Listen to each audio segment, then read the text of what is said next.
Savez-vous ce qui arrive quand une femme refuse 27 prétendants en une seule saison des pluies? Amina de Tombouctou possédait une beauté si dévastatrice que les hommes perdaient la raison rien qu'en croisant son regard. Ses yeux couleur miel du Sahel, sa peau comme l'argile rouge après l'orage, sa démarche qui ondulait comme le fleuve Niger tout en elle semblait façonnée par les mains même des djinns. Mais voilà le problème, Amina savait exactement l'effet qu'elle produisait. Son orgueil était devenu si grand qu'il projetait une ombre plus longue que celle du baobab centenaire de la place du marché. 27 hommes. 27 cœurs brisés. 27 familles humiliées. Et ce matin-là, alors que le harmattan soufflait du nord en charriant le sable fin du désert, le 28e prétendant venait frapper à la porte de sa maison. Mais celui-ci n'était pas un homme ordinaire. Tombouctou sentait le cuir tanné et l'encens de la mosquée Djingarébé. Les ruelles ocres serpentaient entre les maisons de Banco, leurs murs épais protégeant du soleil assassin de midi. Sur la place du marché, les marchands mandingues déployaient leurs étoffes indigo tandis que les forgerons soninqués martelaient le fer en cadence, créant une musique métallique qui résonnait jusqu'aux berges du Niger. Amina habitait la maison la plus imposante du quartier des Tisserands, héritée de son défunt père, riche commerçant de Selgem. Chaque matin, elle sortait puiser l'eau au puits communal, non par nécessité elle avait 3 servantes pour se lamer pour que tous la voient, pour que tous se prosternent devant sa splendeur. Elle portait des boubous brodés de fil d'or, des bijoux touareg en argent massif, et ses cheveux tressés formaient des motifs complexes qui prenaient 3 jours à compléter. L'arbre qui se croit plus grand que la forêt attire la foudre, murmurait souvent sa vieille tante Fatoumata en la regardant défiler. Mais Amina balayait ses avertissements d'un rire cristallin qui faisait se retourner les passants. Elle travaillait si on peut appeler cela travailler dans l'atelier de teinture de sa famille.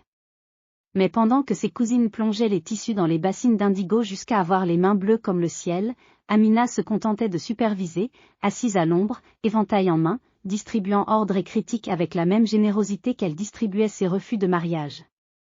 Ses servantes la craignaient. Ses cousines la jalousaient. Sa tante la plaignait. Et sa mère, depuis sa mort 3 ans auparavant, lui manquait cruellement mais Amina l'aurait-elle écoutée si elle était encore là? Ce matin du 28e prétendant, le ciel avait une couleur étrange. Jaune pâle, presque maladif, comme si le soleil lui-même était fiévreux. Le vent du désert sifflait entre les maisons avec une insistance inhabituelle, soulevant des tourbillons de sable qui dansaient comme des derviches ivres. L'homme qui se présenta à sa porte ne ressemblait à aucun autre. Grand, drapé dans un boubou blanc immaculé malgré la poussière ambiante, le visage à moitié dissimulé par un chèche indigo. Mais ce sont ses yeux qui glacèrent le sang d'Amina, dorés, lumineux, comme 2 pièces d'or en fusion. « Je m'appelle Youssouf », dit-il d'une voix qui semblait venir de partout et de nulle part à la fois. « Et je viens demander ta main, Amina de Tombouctou. » Elle éclata de rire. Un rire insultant, cinglant, celui qu'elle avait perfectionné pour humilier. « Encore un ? Dis-moi, étranger, qu'est-ce qui te rend différent des 27 autres que j'ai envoyés pleurer chez leur mère ? » L'homme Youssouf sourit. C'était un sourire terrifiant, trop blanc, trop parfait. La différence, Amina la magnifique, c'est que tu ne peux pas me refuser. Car il y a 7 ans, quand tu errais perdu dans le désert près de Harawan, qui t'a guidé vers la source? Qui a murmuré à ton oreille le chemin du retour? Le sang d'Amina se glaça. Elle avait 13 ans cette année-là. La caravane familiale. La tempête de sable. Elle s'était éloignée, paniquée, seule. Et puis, cette voix. Cette voix d'or qui l'avait sauvée. Tu as fait une promesse, Amina. Tu as dit, astérisque qui que tu sois, esprit du désert, si tu me sauves, je t'appartiendrai astérisque. Les djinns n'oublient jamais les promesses. Et aujourd'hui, je viens réclamer mon dû. Mais elle ne savait pas que refuser un djinn aurait un prix bien plus terrible qu'accepter. Amina recula, la main sur la poitrine. Son orgueil se rebella immédiatement contre cette révélation. Un djinn ? Impossible. C'était un charlatan, un manipulateur qui avait entendu parler de cette vieille histoire et venait l'exploiter. Sors d'ici, cracha-t-elle. Je ne me souviens d'aucune promesse. J'étais une enfant terrorisée qui délirait sous le soleil. Cette promesse ne compte pas. Les yeux dorés de Youssouf s'assombrirent. Le vent se leva brusquement, faisant claquer les volets. Tu me refuses donc, Amina la hautaine? Soit. Mais sache ceci, à partir de cet instant, ta beauté sera ta prison. Chaque homme qui te désirera te prendra un peu de ton âme. Et quand tu n'auras plus rien à donner, tu comprendras que la vraie beauté n'est pas celle qui prend, mais celle qui donne. Il disparut. Pas comme un homme qui s'en va, il s'évapora littéralement dans un tourbillon de sable doré qui envahit la cour et s'engouffra dans sa gorge, ses narines, ses oreilles. Amina toussa, cracha, se frotta les yeux. Écoutez bien ce qui arriva ensuite. Les jours suivants, Amina remarqua quelque chose d'étrange. Les hommes la regardaient toujours, mais maintenant, ils ne pouvaient plus détourner le regard. Ils restaient figés, bouche ouverte, yeux vitreux, comme hypnotisés. Le forgeron Mamadou s'égratigna profondément la main avec son propre couteau en la voyant passer. Le vieux sage Boubacar trébucha sur les marches de la mosquée et se brisa la jambe. Et Amina se sentait de plus en plus fatiguée. Chaque regard d'homme posé sur elle semblait aspirer quelque chose de vital en elle. Sa vitalité. Son énergie. Son essence même. Quand le caméléon change trop souvent de couleur, il finit par ne plus savoir laquelle est la sienne, lui dit sa tante Fatoumata en la voyant traîner des pieds à l'atelier. Tais-toi avec tes proverbes de vieille, répliqua Amina, mais sa voix manquait de conviction. Une semaine passa. Puis 2. Amina maigrissait à vue d'œil. Ses yeux miel perdaient leur éclat. Ses cheveux devenaient ternes. Mais paradoxalement, les hommes la trouvaient encore plus belle, comme si elle dégageait maintenant une aura magnétique irrésistible. Le médecin, appelé en urgence, ne trouva rien. Pas de fièvre. Pas de maladie. Juste cet épuisement inexplicable. Il faut partir, décida Amina dans un rare moment de lucidité. Quitter Tombouctou. Aller où personne ne me connaît. Elle vendit discrètement ses bijoux, acheta une place dans une caravane marchande en direction de Gao. 3 jours de voyage le long du Niger. Elle se couvrit entièrement, ne montrant que ses yeux. Mais les yeux suffirent. Le chef de caravane, un homme marié avec 4 enfants, tomba éperdument, pathologiquement amoureux d'elle. Il abandonna sa marchandise au milieu du désert pour la supplier de l'épouser. Les autres marchands, pris de folie collective, se battirent pour elle. L'un d'eux sortit un couteau. Du sang coula sur le sable. Amina s'enfuit dans la nuit, terrorisée, et marcha jusqu'à l'épuisement. Quand elle s'effondra, haletante, elle était revenue exactement au même endroit, devant sa maison de Tombouctou. C'est là qu'elle comprit, elle ne pouvait pas fuir. La malédiction la poursuivrait partout. Mais personne n'avait prévu que la solution viendrait d'où elle venait. Cette nuit-là, Amina fit un rêve.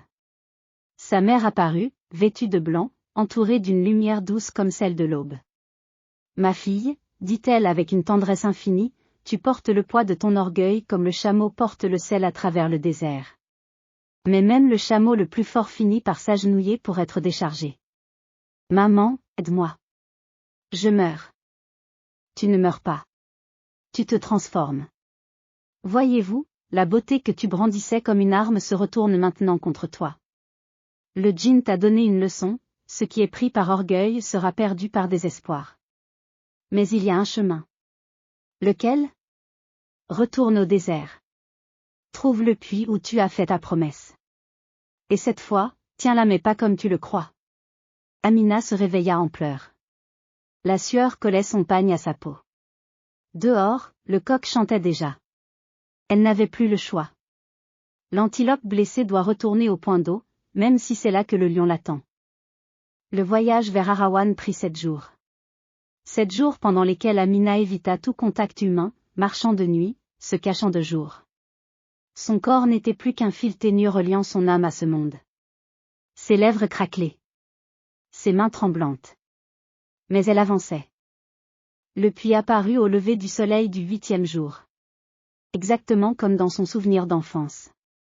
Un trou circulaire creusé dans la roche, entouré de 3 acacias tordus. L'eau au fond brillait d'un éclat argenté surnaturel. « Je suis venue, murmura-t-elle. Youssouf, esprit du désert, je suis venue tenir ma promesse. » Le vent se leva. Le sable tourbillonna. Et Youssouf apparut, aussi magnifique et terrifiant que la première fois. Tiens-la donc, ta promesse, dit-il sans émotion. Tu m'appartiens maintenant. Tu seras mon épouse Djinn, prisonnière du désert pour l'éternité. Tu rejoindras les autres âmes que j'ai collectées au fil des siècles. Mais Amina secoua la tête. Faiblement, mais fermement. Non. Le djinn fronça les sourcils. Non. J'ai promis de t'appartenir si tu me sauvais. Tu m'as sauvé. Mais tu ne m'as pas sauvé pour me posséder, tu m'as sauvé pour que je vive. Pour que je retourne vers les miens. Pour que je grandisse, que je crée, que je donne à mon tour. Comprenez ceci, c'était le moment de vérité. Ma promesse n'était pas de devenir ta propriété, continua Amina, chaque mot lui coûtant un effort surhumain. Ma promesse était de reconnaître ma dette. Et voilà comment je la reconnais, en acceptant que ma beauté n'est pas à moi. Elle ne m'a jamais appartenu. Elle appartient au monde, comme l'eau de ce puits appartient à tous ceux qui ont soif. Un silence. Le djinn la regardait, immobile. Ses yeux dorés scrutaient son âme. Tu refuses encore de m'épouser ? Je refuse d'être possédé. Par toi. Par n'importe qui. Même par moi-même. Puis quelque chose d'extraordinaire se produisit. Le djinn sourit. Vraiment sourit, cette fois. Pas ce sourire terrifiant du début, mais quelque chose de plus doux, de plus ancien, de plus sage. Enfin, dit-il. La lumière explosa autour d'eux. Dorée, aveuglante, chaude comme l'étreinte d'une mer. Amina sentit la malédiction se déchirer, s'évaporer, la libérer. L'énergie revint dans ses membres. La clarté dans son esprit. La vie dans son cœur. Ce n'était jamais une question de mariage, révéla Youssouf, sa forme commençant à se dissoudre dans la lumière. C'était une question de transformation. 7 ans que j'attendais que tu reviennes ici, non par peur, mais par compréhension. 7 ans que j'attendais que tu comprennes que ta promesse n'était pas de te donner à moi, mais de te donner au monde. Qui es-tu vraiment ? Demanda Amina, les larmes coulant sur ses joues. Je suis le gardien du désert. Je protège ceux qui s'égarent mais je leur donne aussi ce dont ils ont besoin, pas toujours ce qu'ils veulent. Tu avais besoin de perdre ta beauté pour comprendre qu'elle ne te définissait pas. Tu avais besoin de la voir devenir un fardeau pour comprendre qu'elle devait être un don. Il toucha son front. Laissez-moi vous dire ce qu'elle vit. Elle vit tous les hommes dont elle avait brisé le cœur. Non pas des prétendants orgueilleux qu'elle imaginait, mais des êtres humains avec leurs rêves, leurs peurs, leurs familles. Elle vit leurs larmes. Leur honte. Leur douleur. Elle sentit le poids de chaque regard méprisant qu'elle avait lancé, de chaque rire cruel, de chaque refus humiliant. Et elle comprit. Voyez-vous, la beauté n'était pas le problème. L'orgueil était le problème. Et l'orgueil transforme le plus beau cadeau en arme de destruction.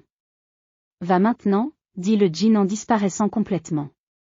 Et souviens-toi, astérisque ce qui est beau sans être bon est comme une fleur sans parfum, elle trompe les yeux mais laisse le cœur vide astérisque point. Amina retourna à Tombouctou transformée. Pas physiquement elle était toujours aussi belle, peut-être même plus, car maintenant sa beauté portait quelque chose de différent, la profondeur de celui qui a souffert et compris. Mais son comportement changea du tout au tout. Elle vendit la grande maison de son père et en distribua l'argent pour construire un puits communal dans le quartier le plus pauvre de la ville.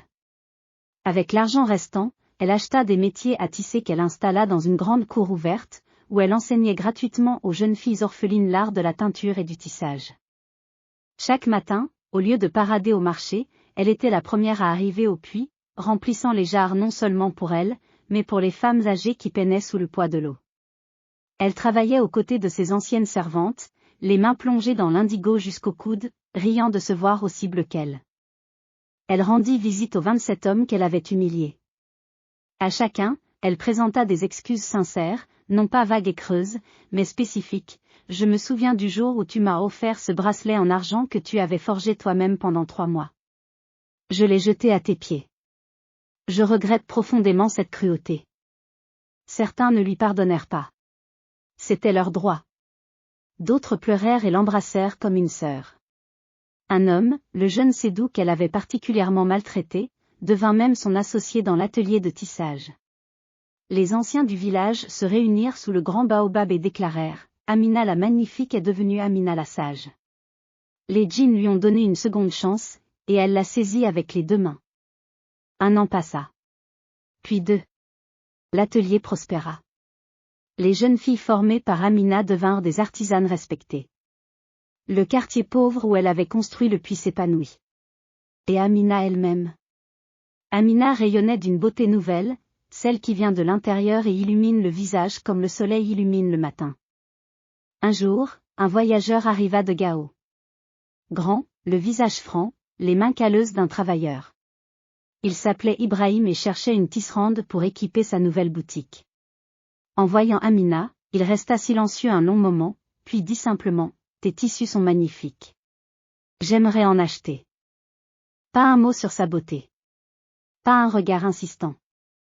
Juste le respect d'un artisan pour un autre.